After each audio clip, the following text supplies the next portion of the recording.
ഇന്നേ ഓട്സ് കൊണ്ടിട്ട് ഒരു ഉപ്പുമാവ് ഉണ്ടാക്കാനായിട്ട് പോവുകയാണേ. ഇതുവരെ നിങ്ങൾ ഉപ്പുമാവ് ഉണ്ടാക്കിയിട്ടുണ്ടോ ഓട്സ് കൊണ്ട്? എന്നാൽ ഇത് നോക്കിക്കോ, ഞാൻ എങ്ങനെയാണോ ഉപ്പുമാവ് ഉണ്ടാക്കുന്നത്. ആദ്യമായിട്ട് ഒരു 3/4 കപ്പ് ഓട്സ് എടുത്തിട്ട് ഒന്ന് നല്ലവണ്ണം വറുത്തെടുക്കണം. ഇച്ചിരി ഒരു നിറം മാറുന്നത് വരെ ഒന്ന് വറുത്തെടുക്കണം. ഇതാണ്ടോ ഏകദേശം നിറമൊക്കെ മാറി വന്നിട്ടുണ്ട്. ഒരു 2-3 മിനിറ്റ് ഒന്ന് വറുത്തെടുക്കണം. വറുത്ത് ഒരു പാത്രത്തിലോട്ട് മാറ്റിയിട്ടുണ്ട്. ഇതാണ്ടോ ചെറിയ ഗോൾഡൻ കളർ വന്നിട്ടുണ്ട്. ഇനി അതേ പാനിൽ തന്നെ ഇച്ചിരി നെയ്യ് ഒഴിച്ചിട്ടുണ്ട്. അല്പം കടുക് കൂടെ ഇട്ടിട്ടുണ്ട്. ഇതൊന്ന് പൊട്ടി വരട്ടെ.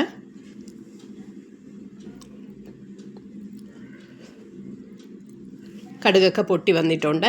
ഇനി ഒരല്പം ഇഞ്ചി ഇടാം. ഇഞ്ചിയിട്ട് ഒരു സെക്കൻഡ് ഒന്ന് ഇളക്കി കൊടുക്കാം.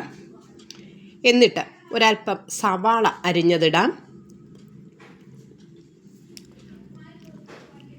ഒരു കുഞ്ഞ് സവാളയുടെ ഒരു ഹാഫ് അരിഞ്ഞെടുത്തിട്ടുണ്ട്, അതിടാം. അതിട്ടൊന്ന് ഇളക്കി കൊടുക്കാം. ഒന്ന് ചെറുതായിട്ടൊന്ന് നിറം മാറി വരുന്നത് വരെ ഇളക്കാം. അത് കഴിഞ്ഞിട്ട് ഒരല്പം കറിവേപ്പില കൂടെ ഇട്ട് കൊടുക്കാം.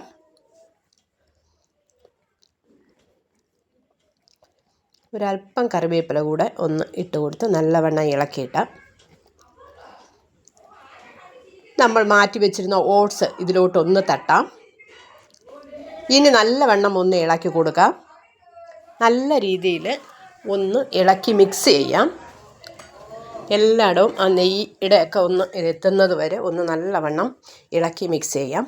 അത് എല്ലാം മിക്സ് ആയിട്ടുണ്ട്. ഇനി ഒരു 3/4 പാത്രം ഓട്സ് എടുത്ത് എത്രയാണോ ആ ഓട്സിൻ്റെ അളവിൽ വെള്ളം കൂടെ എടുത്തിട്ട് ഒന്ന് ഇളക്കി കൊടുക്കാം. ഇളക്കി കൊടുക്കണം, ഇല്ലെങ്കിൽ കട്ട പിടിച്ചു പോവും.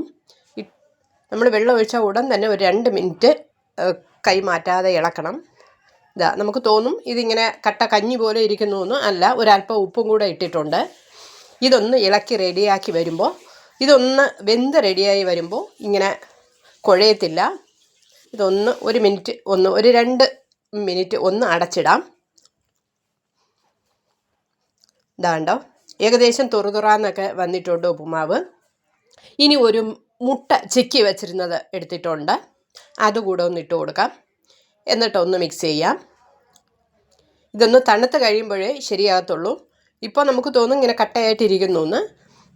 ഇതൊരു 2 മിനിറ്റ് ഒന്ന് ഈ മുട്ടയും കൂടെ ഇട്ടിട്ടൊന്ന്